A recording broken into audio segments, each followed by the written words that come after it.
All right, y'all, everybody, welcome Coach Davis to the very first episode of Cleats and Calves, and that is brought to you by Big Red. Hi, and Big Mama.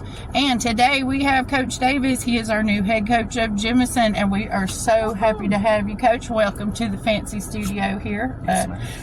Glad to have you.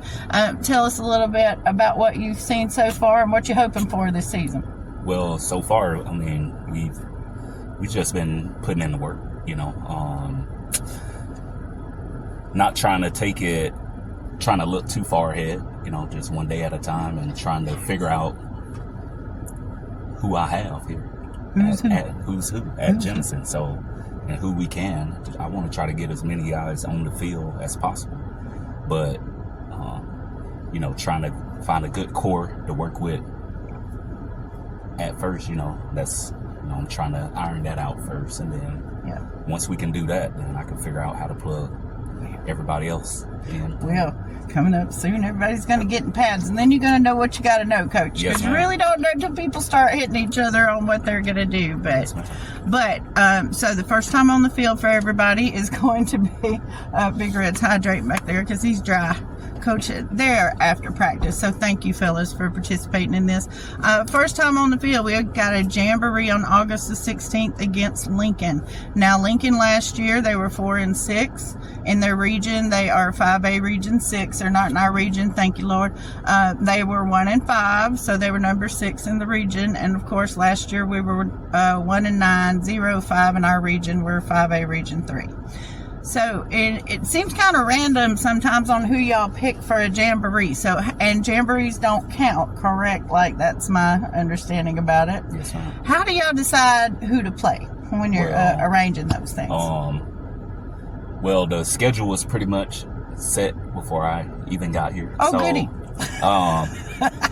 But my experience being a head coach, I would like to see somebody tough during the scrimmage game.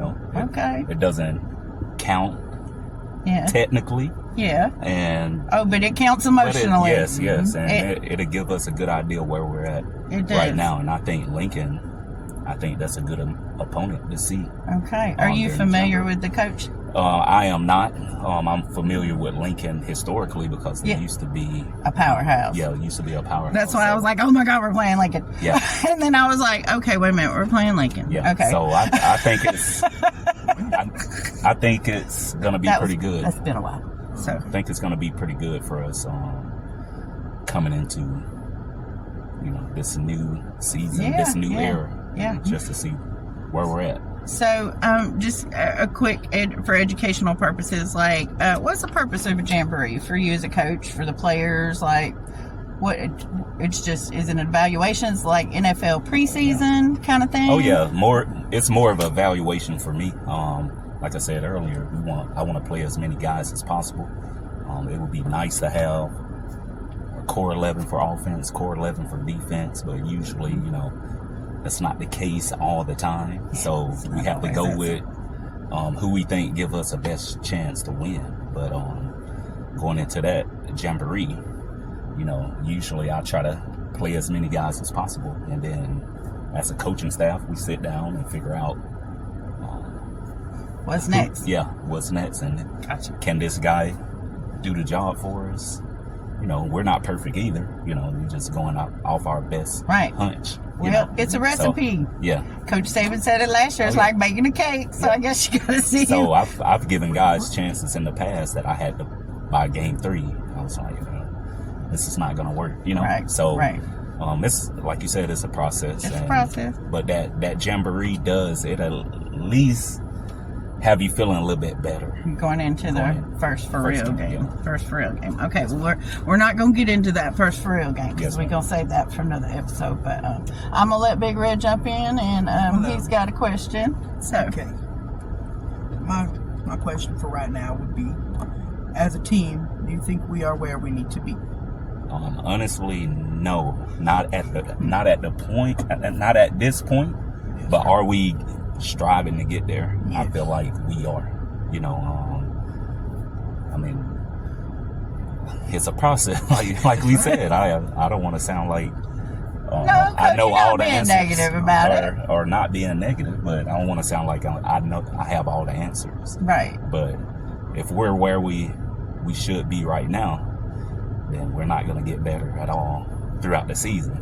So I want us to struggle right now. I want some adversity. It shows you who's tough and Yes. who's going to dig in and who's going to buy in. Exactly. So just struggle. Because you're going to have to go through it eventually. It may not be right at the beginning of the season. I just hope it is at the beginning of the season, where we just go ahead and face adversity and see where we're at. Yep.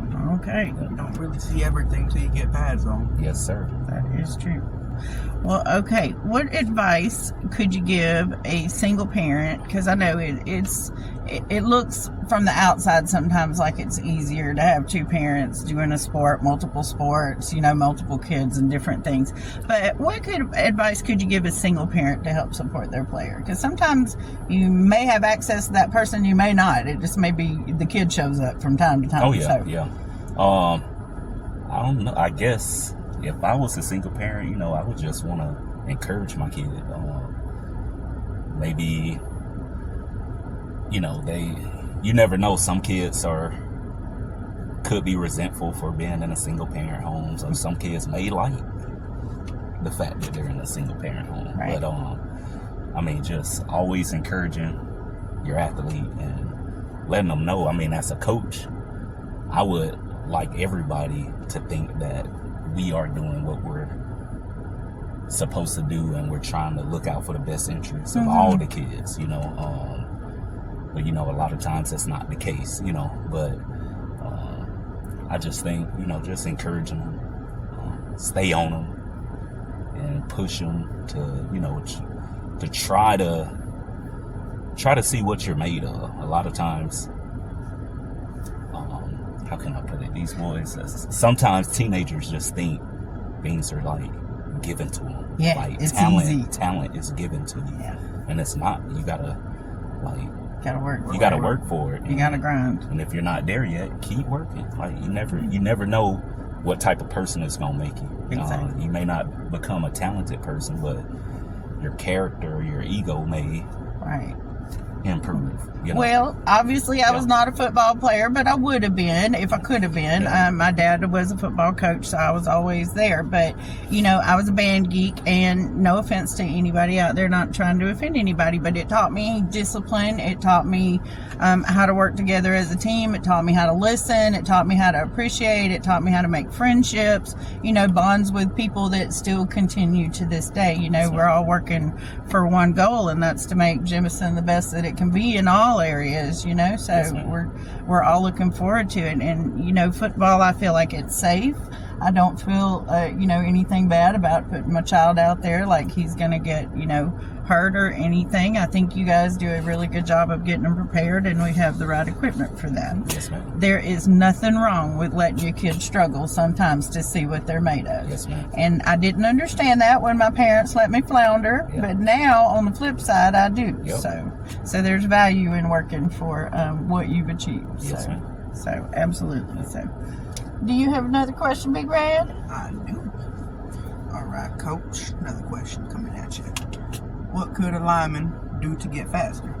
Sprint, man. Like I honestly believe in that. I feel like a lot of times people just want to go out on a run, but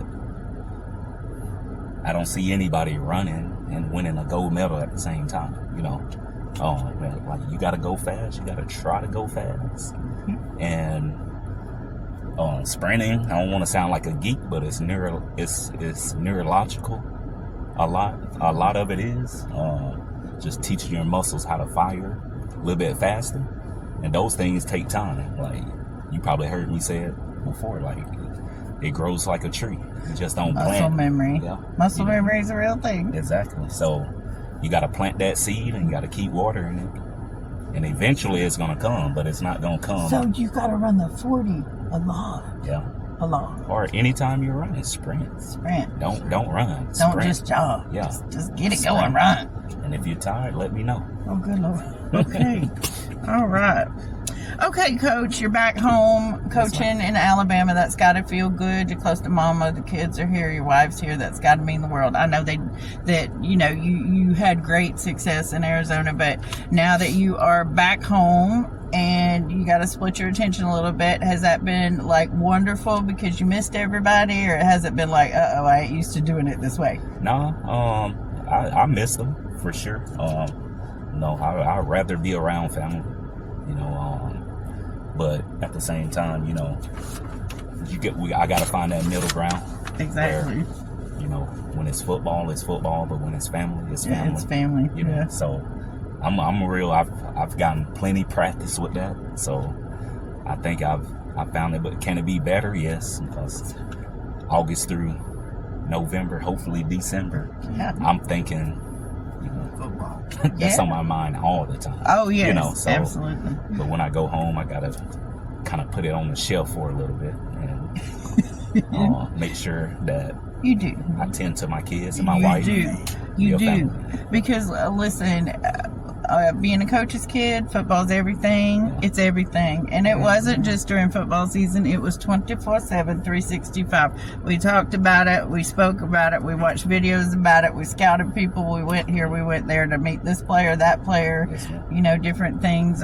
Cleaning up the stadium, all that stuff. It's a total buy-in. It takes a family working together to really, make all the programs successful. So kudos to your wife. Kudos to your kids. So I think in meeting them throughout the functions that we've had, you just got a good support, and your mama's just a precious gem. Thank you. So just enjoy her while you can. So with that, how can we as a community, what can we do to help support you and this team? Because, Jemison used to be football mecca and they were a powerhouse. And then things just hadn't been that way. But you're aware of that. And, these kids are aware of what they've been through the last few years. So what can we do to get everybody fired up? Man, just support the players,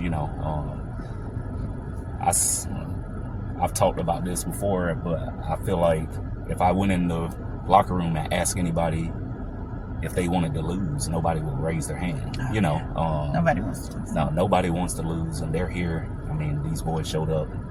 I mean, we practice in the hottest part of the day, and they've been out here working really hard, and I don't see any behavior like that, like they want to lose. So just support them and, just rally behind them for the most part, because we got to get this thing turned around, and I want to. Facts. But I can't do it by myself. We can't do it by ourselves. You cannot. So we need, parents behind us, community behind us. But we need the whole school behind us. We do need the whole school. So. And you know what, Coach? It'll get there, and it's going to be faster than you've ever seen. Because there's a whole different spirit to these kids, just in kind of watching the tone of things, last one and this one. And I'm not saying anything bad about any other coaching staff or anything. I mean, the record speaks for itself. But these kids are enjoying football, and. They're really going to enjoy it when things swing that way. Oh, yeah. And get going. And so it's going to be fun to watch, and I can't wait. Yes, ma'am. And thank you for everything you're doing, Coach, and thanks for hanging out with us here in our fancy studio, mobile studio with the mama phone and the tablet. And I hope everybody spoke real loud besides me. Oh, yeah. Hey. All right. Have to redo it. Man, Mom.